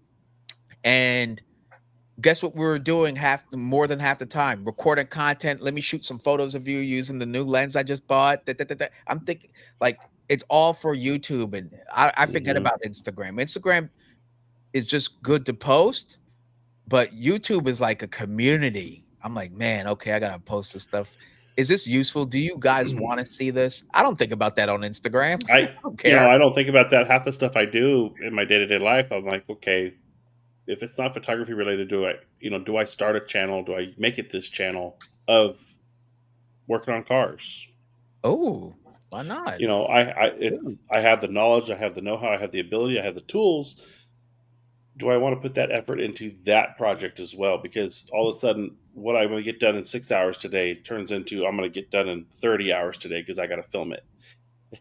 Well, I've had to fix little things on my car, and I'm no mechanic. And guess where I found out how to do it? It's on YouTube. Hello. And those videos all did good. They were like hundreds of thousands of views. I don't know if I don't think you were here yet on the when I was talking about the 85 Bronco I've got. Okay. So, I did hear some of that. Yeah. So I showed him the picture of the engine running. Well, it was all sitting for hours just watching YouTube on how to rebuild the carburetor on that thing because I've only done it in school when I went to technical school, and it wasn't on that model. So learning all the intricacies, he's watching a full 40-minute video to find out every little tidbit of information throughout it. Takes that much time to do it. And it's like, I don't have the knowledge on that particular thing to go and record it. Like I've recorded certain bits of this Bronco. I've recorded some other stuff I've done because I've had this thought, why not go into my garage and start recording that content there? But then at the end of the day, I'm just like, you know what? I'm going to focus on the photography side of it up here in the studio. At night, it's just easier for me. And I don't want to put that pressure of adding that extra workflow onto it for the car side yet. Even though I think it'll perform better. I think it would perform better, and I think it will do it'll take off way better, and I know it pays way better than the photography niche on YouTube as far as the automotive sector. But haven't fully decided. I've recorded a lot of content that's never been published that I'm saving that could just start a good blast of content onto that channel. I mean, everybody gets a whole separate channel I've got made, but it's nothing's happening on it. I haven't ever posted to it. Well, on Thursday, I actually do consulting for stuff like this, like YouTube and all this stuff, which is ironic. People ask me, I only have 7,700, and someone I'm doing consulting with, he already paid me for the first consult. I had to go to his place, and I'm helping him set up his whole situation, right? And he bought everything I recommended through my affiliate links. He bought everything I recommended, and it all delivered. And his idea is he's a traveler, and he wants to show people how to travel on a budget, stuff like this, and have a good time. And I'm like, bro, people watch that stuff. They like to see different locations or whatever. And so to your point, I mean, to your idea, it could be something. I'd say put out a video, get a test feeler, and then let the market tell you. If I was still at 3,000 or 4,000 after the amount of time I'm on YouTube, I'd be like, all right, maybe I need to pack it up, And so with that said, let them put it out there. It's not going to hurt you. No, it's not. It's just the time to put it out, and that's where I've always been like, if I start doing that, am I going to get away from this community I've built in the photography end, or you have your Mondays? Yeah, or do I keep it the same channel and niche off onto that, and that's what I haven't decided to do. Whoa. Say that again. Like keep this channel and put it on this channel to see how it does on this channel. Hold on. Which I've heard can hurt you. Sound effect for that. Yeah. Don't do that. Don't do that. Don't. Remember what I just told you earlier? Oh, I tried to put Canon and talk about Sony and be brand bias. And guess what? I heard someone tell me about, I felt like this. Oh, good. I have like 90 views. You know what I mean? Yeah. And then when I put Nikon, it goes, I'm like, maybe that's what I should be talking about. If I didn't make the decision, the market did. Yeah.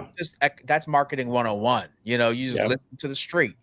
So for you, I would keep it separate because it requires two different audiences. Yeah. Whoever's looking to change their oil does not give a damn about you changing your lens. Yep. Roy, am I wrong here? You're right. Very specialized. Yeah. Exactly. That's the way to do it. I would have it completely separate, but I think you have something because people go to YouTube for the. I Oh, did. I had to change a light bulb, it's the second largest search engine. and There's three types of people. There's the people that want to read about it. There's people that want to watch it, and then there's people that want to actually they can do both, and it will do both things of it. Those are the three types of people, and like in a sales situation, is listen to the keywords of what they're saying.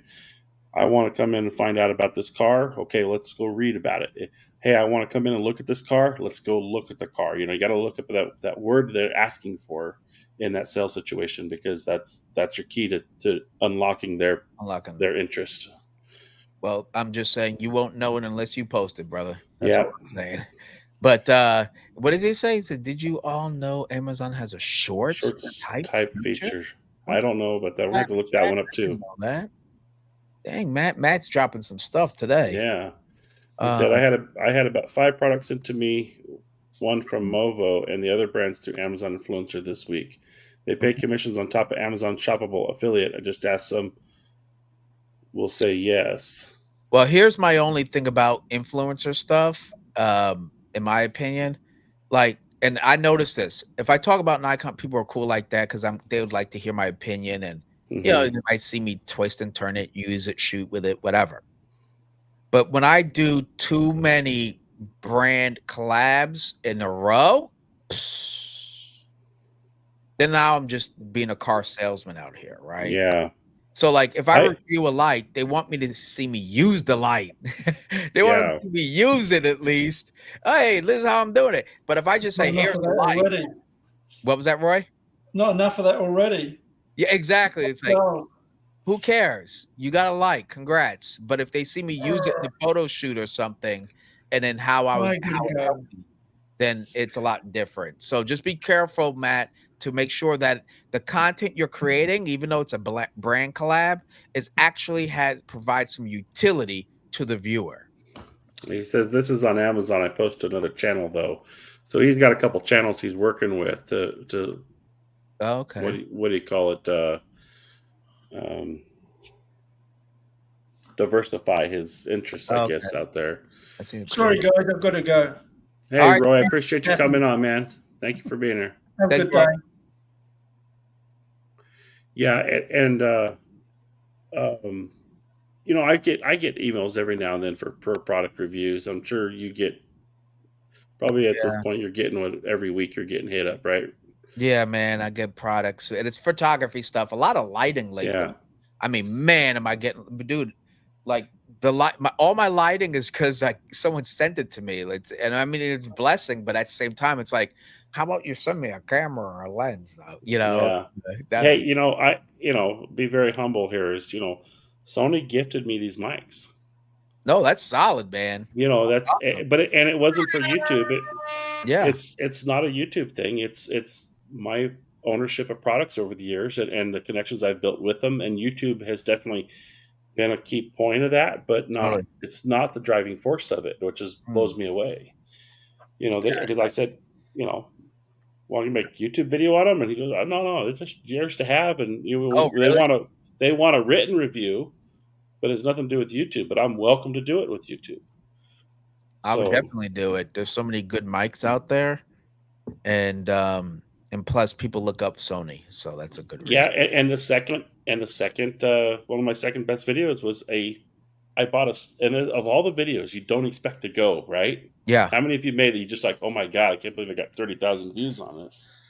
Is a freaking Sony voice recorder. Oh. And I was using it as a portable lav at the time because I didn't have a wireless mic set up. So I bought it to put in my pocket with a lav and be able to record myself away from the camera and go back to that file. And that worked. And it worked. But I made a video about it, and that video took off.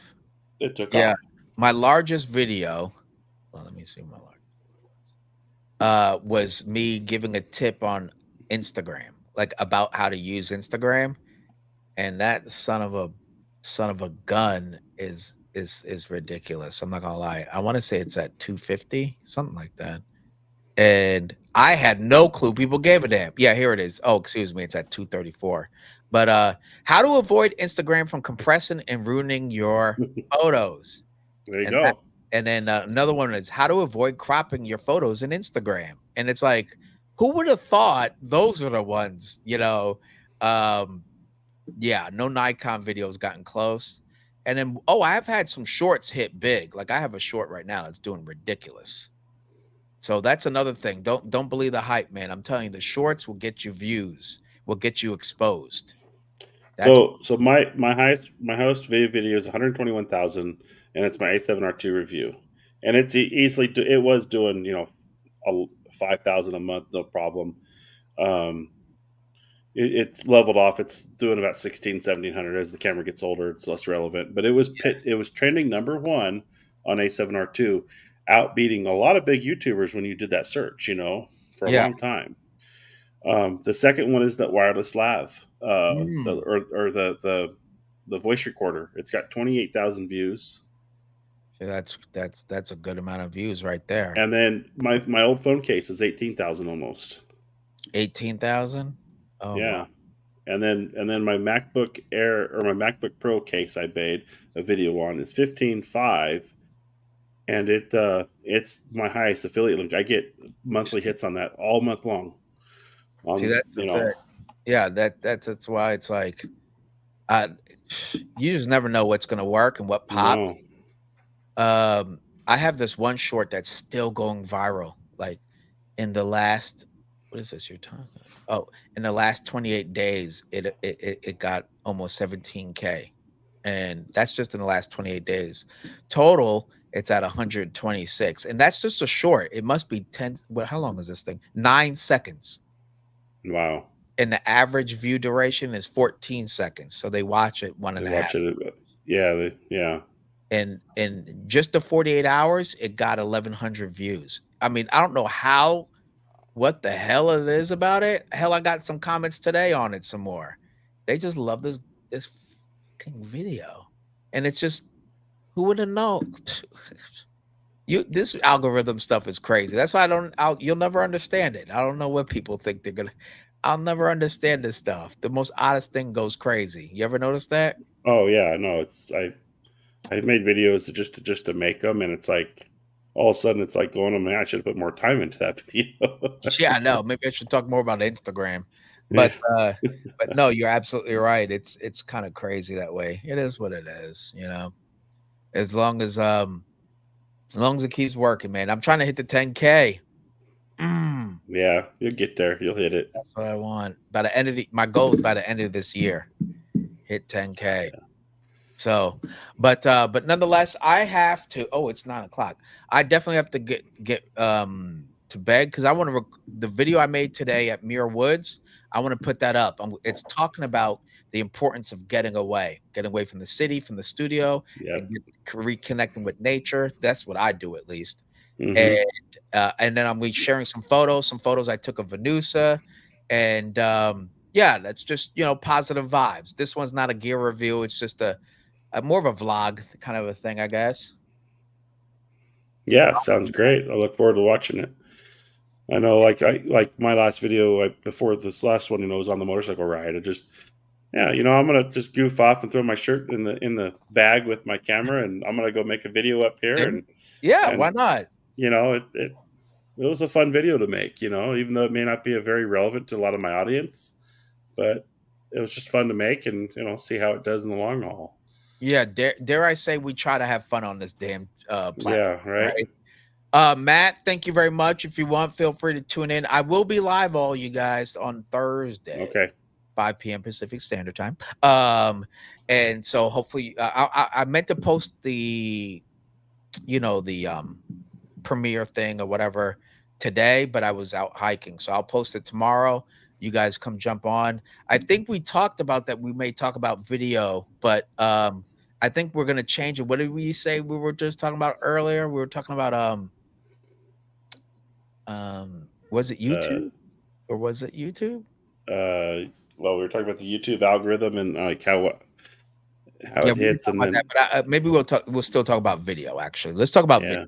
Okay, because I do have my seminar how to learn how to shoot, video with Nikon mirrorless cameras. So I have that coming up. So this will kind of play into that. Yeah, let's talk about video just because our cameras all could do it. And guess what? I might be working for a company, a startup company as a videographer. And guess what camera they got, Malcolm? Sony. Sony. The irony. But so with that said, I might have to actually learn how to use this damn Sony. But nonetheless, I haven't gotten hired yet. But but they really like my work, and they're like, "Yeah, we got Sonys." I was like, I might just bring the Xenon and Z8 into the. I'm like, yeah, I know you got Sony, but let's hey, if you brought the tools to the dentist, would you think he'd use your tools? Oh yeah, you're right. Okay, touche. Yeah. Okay, touche. But nonetheless, I thought you might get a kick out of that. Yeah, that's a good one. Anyway, I'll see you guys on Thursday. Thank you all very much for including me on this conversation. Dude, I was like eating. I was watching this awesome documentary about the Cold War that's on Netflix right now. It's really cool. So I was watching that, and then I was listening to this at the same time. And I was like, oh, they're on, and man, they talking about a good topic.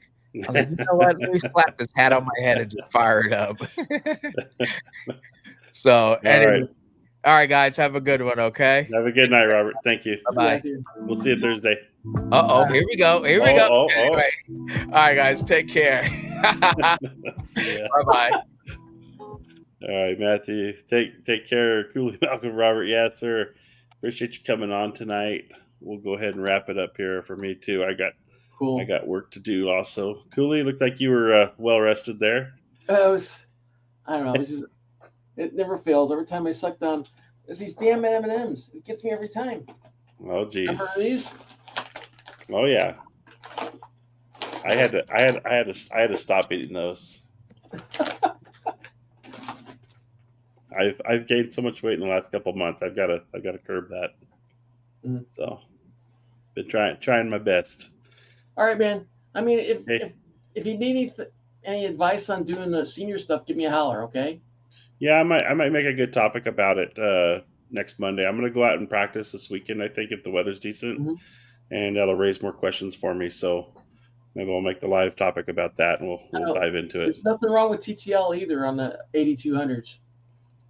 Okay. Yeah, I've done that a couple times where I had to work fast.